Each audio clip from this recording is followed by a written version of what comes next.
2000 zig per month kana kuti 320 USD ndo mari iri kutambirwa nemacivil servants akawanda. Ipapo matax anenge asati abviswa, bhengi rinenge risati rasvurawo twaro tumari zvekuti unowana usara uri kana 180. Ndo situation iri paZimbabwe. So panapa muri Zimbabwe hazvina kumira zvakanaka, vanhu vari kucomplaina, vari kuchema. Toita sei panapa? Imimi ngaoni makati promisa kubva 2017 pakati kwaKuu yakabvisa mudhara chamakuvangu mangongongo, mudhara wemabhingo, mudhara Bhobho paakabviswa.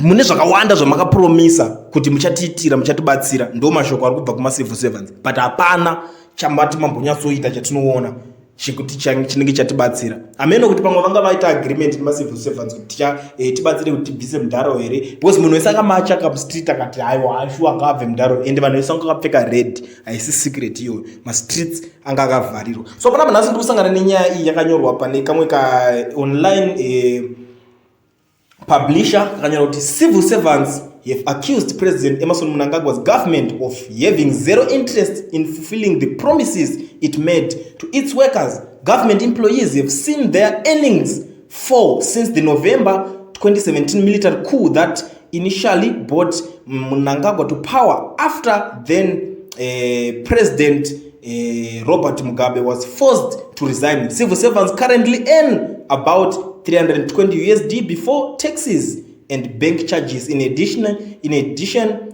to around 2000 zigi per month. Ndo situation iripo.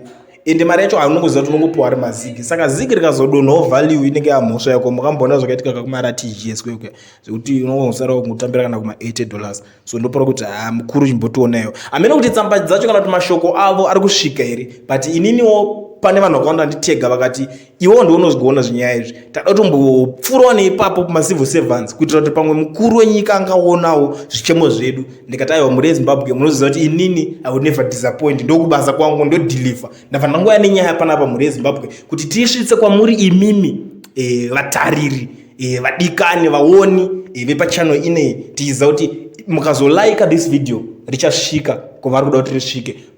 Pamwe kana mhinduro ikauya tinobva tadzoka nenyaya yacho.